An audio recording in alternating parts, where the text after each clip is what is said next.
ამერიკელი სამხედროები საქართველოში დაბრუნდნენ. კრწანიში, ნატო საქართველოს წვრთნებისა და შეფასების ერთობლივ ცენტრში მრავალეროვნული სწავლების მტკიცე სული 2025-ის გახსნის ცერემონიალი გაიმართა. სწავლება Agile Spirit 2025 საქართველოსა და თურქეთის რესპუბლიკაში ტარდება. წვრთნები თურქეთში ადანის პროვინციასთან ახლოს ამერიკულ-თურქული ერთობლივი საჰაერო სადესანტო ოპერაციით 21 ივლისს დაიწყო. Agile Spirit 2025-ში საქართველოს ამერიკის შეერთებული შტატების და თურქეთის თავდაცვის ძალების წარმომადგენლებთან ერთად ნატოს წევრი და პარტნიორი 8 ქვეყნის სამხედრო მოსამსახურეები მონაწილეობენ. ეს არის სტრატეგიული. ვიმეორებ სტრატეგიული სწავლება, რომელიც საშუალებას გვაძლევს ავიმაღლოთ ურთიერთთავსებადობა. კიდევ უფრო მნიშვნელოვანია, რომ სწავლების ხელმძღვანელი საქართველოს თავდაცვის ძალებია. მათ წარმართეს დაგეგმვის პროცესი და მოემზადნენ სწავლებისათვის. სწავლების აღსრულების პროცესში ქართული მხარე ყველა მონაწილე ქვეყანას ხელმძღვანელობს დამკვირვებლებთან, მაკონტროლებლებთან და ინსტრუქტორებთან ერთად, რაც დაეხმარება სწავლებაში ჩართულ ყველა ქვედანაყოფს მზადყოფნის ამაღლებაში.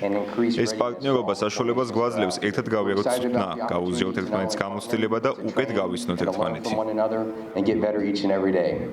მრავალეროვნული სწავლება Agile Spirit-ი საქართველოში უკვე მე-12-ად იმართება. წლების განმავლობაში ქართველი და ამერიკელი სამხედროები ურთიერთთავსებადობის ამაღლების მიზნით სხვადასხვა დასახლების წვრთნებში მონაწილეობდნენ. 2024 წელს ქართულ-ამერიკული სწავლება ნობელ პარტნერი ამერიკის შეერთებული შტატების სახელმწიფო დეპარტამენტის გადაწყვეტილებით გაუქმდა. მიზეზად დასახელდა საქართველოს ხელისუფლების გზავნილები, რომ თითქოს ამერიკის შეერთებული შტატები და დასავლელი პარტნიორები საქართველოს აიძულებდნენ, გაეხსნა მეორე ფრონტი რუსეთის წინააღმდეგ. სახელმწიფო დეპარტამენტის განცხადებაში აღნიშნული იყო, რომ მიუხედავად 2024 წელს სწავლების გაურკვეველი პერიოდით გადადებისა, შეერთებული შტატები კვლავ იყო საქართველოს თავდაცვის ძალებისა და საქართველოს ტერიტორიული მთლიანობის მხარდამჭერი.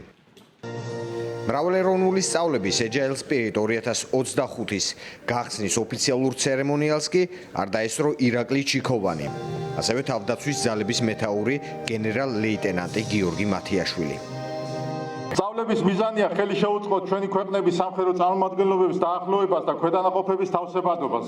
ამიტომ მე მინდა დაგიდასტუროთ საქართველოს თავდაცვის ძალების ატყოფნა მრავალეროვნული სწავლებების მასპინძლობასთან დაკავშირებით.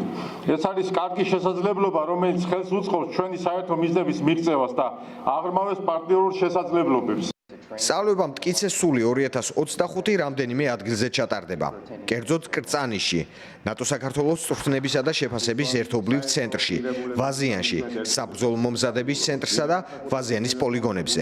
წვრთნებში გამოყენებულია ამერიკის შეერთებული შტატების არმიის საბრძოლო მანქანები და მრავალფუნქციური ვერტმფრენები, შავი ქორები. წვრთნები 6 აგვისტომდე გაგრძელდება.